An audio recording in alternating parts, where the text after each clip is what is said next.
Olá, sejam bem-vindos ao nosso programa Falando de Coisa Pública, e nestes primeiros programas nós estamos falando sobre o Legislativo Municipal. O professor Milton Mendes Botelho está aqui conosco e hoje, professor, nós vamos falar sobre lei municipal. Quem deve elaborar uma lei municipal? Como se deve elaborar uma lei municipal? Esclarece para a gente essa dúvida minha e de 1 milhão de pessoas que estão nos assistindo nesse momento em nosso canal. É incrível, mas a maioria dos vereadores, eles não tem noção de como elaborar uma lei municipal. Eles não sabem como se deve se preparar para elaborar uma lei, que ela vai passar por uma análise, né? A maioria das vezes o vereador pensa assim: o problema já existe, eu vou fazer a lei para solucionar o problema. E é o contrário. A lei, ela não existe para tratar de um caso concreto, ela existe para tratar de uma forma generalizada todos os possíveis fatos que podem acontecer. Então, a primeira coisa que se deve observar na elaboração de uma lei é se ela não está sendo criada para um fato já ocorrido, senão não é uma lei que vai atender o interesse pela qual ela deve ser votada, né? Ou seja, se é fato existente, já foi, não é a lei que vai resolver. Isso ocorre muito em pequenos municípios, principalmente quando a gente verifica que ocorreu uma determinada coisa que venha prejudicar. Obviamente o vereador pensa: vamos fazer uma lei que já resolve. Não é por aí.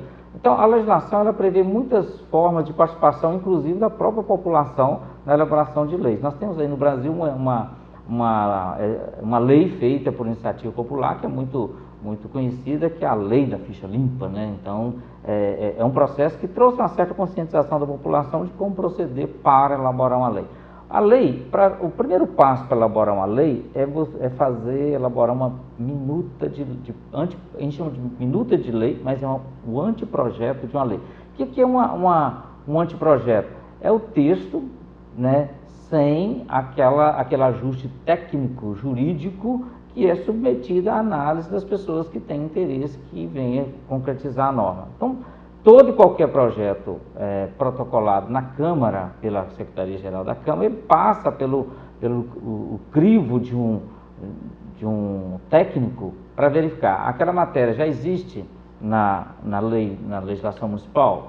Se ela já existe impedimento constitucional dela ser elaborada? Ela atende o interesse público ou ela atende o interesse particular? Então, conforme a lei de transparência pública, ela é assim: se entrou um projeto de lei na Câmara, ele tem que ir para o site.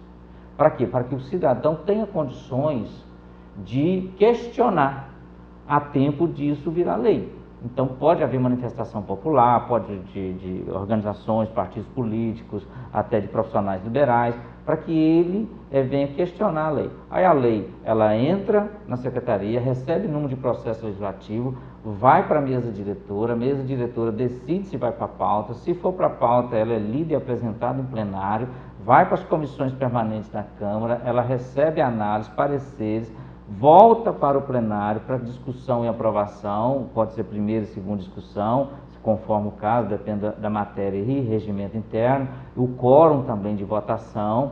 Após ela ser aprovada, ela volta para a Comissão Legislação e Redação Final para receber as correções do texto como deve. Aí é sim elaborada a epígrafe, ou então o autógrafo ou a redação final, que é submetido ao chefe do executivo para a sua sanção. Ou, conforme o caso, ela nem vai, como a emenda à lei orgânica, ela é promulgada pela mesa diretora.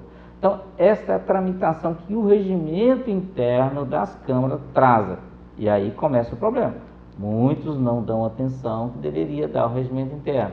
Nunca funciona desse jeito? Não, tem casos que a lei orgânica fala uma coisa e o regimento interno fala outra, né? Tem casos que os costumes. Um fato importante, André, que deve destacar: muitas câmaras brasileiras, elas estão fazendo transmissão ao vivo via YouTube, Facebook, Web TV, etc. E aí as pessoas esquecem que, igualmente, as pessoas leigas assistem, os especialistas também assistem, as autoridades assistem. E aí a gente começa a verificar como estão despreparados. A pauta está errada, a interferência do vereador durante a fala está errada, posicionamento na mesa diretora está errado, pessoas que não integram o plenário faz parte da mesa, como por exemplo assessores jurídicos, às vezes tem secretários, né? Direito à voz a pessoas que são estranhas ao plenário da Câmara, posição de bandeira às vezes estão erradas, às vezes a própria pronúncia do vereador não tem nada a ver com a matéria e com a função dele. As pessoas têm que lembrar que a partir do momento que joga isso na internet, tem pessoas que analisam, criticam, e é feio para o município, é feio. Pode acontecer de algum órgão que é fiscalizador da Câmara abrir uma brecha para esse órgão estar assistindo isso e de repente a Câmara recebeu uma notificação, receber algum tipo de documento em que... Não, vou dar um exemplo. Vamos imaginar que a Câmara vote uma lei complementar que exija quórum qualificado e durante a transmissão verifica que aquele quórum não foi obedecido. Ou um interstício temporal, por exemplo, para votação e discussão da norma, e isso não é obedecido. Então, o que vai acontecer? O Ministério Público, ou qualquer cidadão, ou a OAB, ou qualquer outro órgão, pode pedir a nulidade dessa lei. Essa lei não tem efeito jurídico, porque ela não pode ser aplicada, porque ela tem vício de votação. Então, é uma série de coisas que tem que ser levada em consideração para colocar isso na mídia, na internet. É importante ressaltar que a gente não está falando que não pode colocar. Não, mas deve colocar.